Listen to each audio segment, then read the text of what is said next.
The networking research was supported by the National Academies and the Global Challenges Research Fund, GCRF, and brought together network partners from 4 nations in the Lake Chad region, Nigeria, Niger, Chad, and Cameroon, to forge new links with network partnership communities in this region to generate innovative transdisciplinary research ideas to address the situation of out-of-school population resulting from the Boko Haram crisis in the region. In the Lake Chad region, climatic hazards, poverty, underdevelopment, and violence linked to attacks by Boko Haram have forced more than 2.4 million people to move, resulting in one of the largest population movements ever recorded on the African continent. So majority of these displaced people have lost their livelihoods and now living in the poorest areas of the 4 countries, Northeast Nigeria, some region of Niger, Chad, and Cameroon. While well-meaning non-governmental and civil society organizations have employed several intervention strategies to ensure that the children have access to whatever education they can provide, there is still a major educational gap. There is also the concern that some of the boys who are supposed to be in school are being recruited into banditry and other nefarious activities. The frustration alone of their helpless state is enough to plunge them into unwholesome. The girls are not left out, as they are also being married off by their families as a means to reduce the burden of catering for their basic sustenance. This is just a part of the hidden crisis. Thank you very much. Kolofata has suffered the repercussions of abuses by the Islamic sect Boko Haram. One of the very first things that Boko Haram destroyed in 2014 when they just made their way into this community was electricity. From 2014 up to 2022, electricity has not yet been restored in this community. This is a very difficult situation, not only to the population at large, but to school children and teachers. Water pipes have been destroyed in school. This therefore means that children don't have access to drinking water in school. Lack of teachers in the school in Kolofata as a result of the activity of Boko Haram is alarming. Teachers are the most targeted population. All of them live in Mora instead of Kolofata and therefore find it difficult to go and teach. With all this, most of the children have resorted in herding of cattle as the principal activity, learn tailoring, shoe mending, or selling of donuts to make ends meet. Most of the children express the desire to go to school, but given the prevailing situation, they are obliged to abandon. Prior to the beginning of Boko Haram insurgency in the northeastern part of Nigeria, particularly the states of Borno, Yobe, Bauchi states where this thing has been seriously felt, the issue of educational inequalities have been mostly felt in this area. However, the beginning of the Boko Haram insurgency further exacerbated the problem in the area and has become a hidden crisis in crisis, which has taken many of these children away from schools. Many of them have been hidden from schools by their parents for fear of being abducted, because a number of reports have shown that students have been kidnapped from schools, many teachers were attacked and killed, many schools were set on fire. In fact, as we speak, there are some local governments in the region, apart from those ones now that the state government and the armed forces are making efforts to return them. Many of these local governments have not had any meaningful education activities in the last 10 to 15 years. Many of these children have been kept away from schools without opportunity for an education.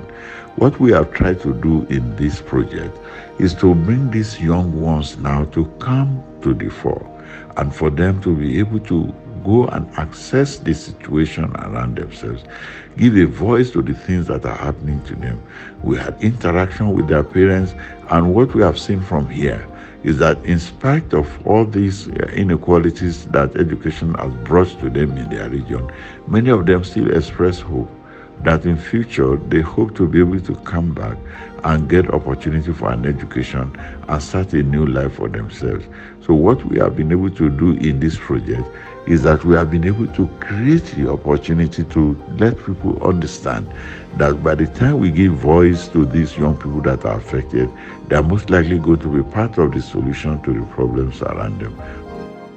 How then can we support children in protracted conflict and crisis context, considering they do not have the same chances as children who have no experiences of conflict and crisis? These challenges are even worse for children from communities already experiencing learning deprivations before the crisis. It is really worrying that children and young people with experiences of crisis and conflict are often not included in research that is about them. This is because fewer initiatives have focused on the use of participatory arts-based approaches. Participatory art-based approaches facilitate a deeper engagement with local and socio-political context. They also enable more collaborative and innovative bottom-up approaches to knowledge co-creation and exchange. In this research project, we have engaged with the children and young people themselves. We've also engaged with the communities and their cultures and their histories to gain their insights and to understand how they can be supported to attain their full potential.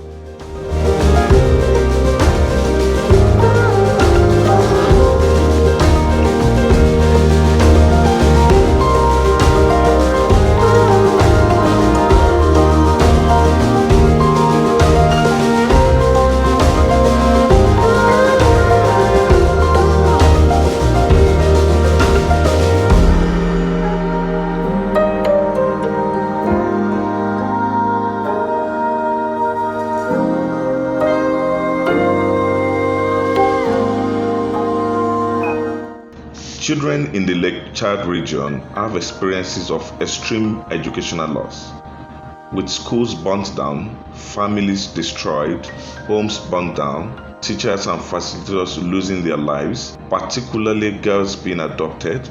We engage with the community to determine how best children and young people in this region can be supported to continue learning. Particularly, we engage with the children and young people themselves through photo voice research. First, we began with a 2-day crash photography training with the young people. Here we discussed the use of camera and the ethics of photography. The training also covered topics such as ethics around requesting consent and respect. The training also looked at ethics concerning how participants interpret photographs taken by them.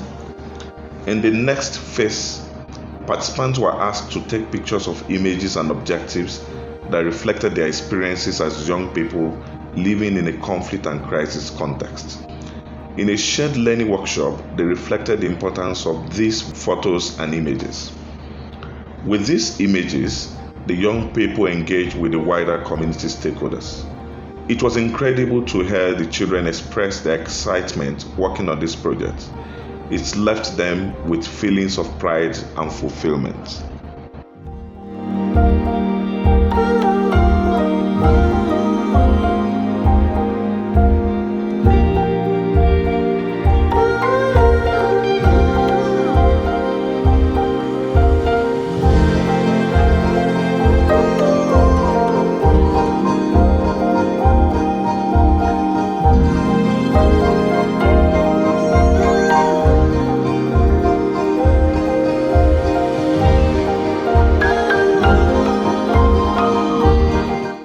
This empowering process remains valuable in these photo voice projects, including the voices of young people, reflects the project's commitment to meaningful social change.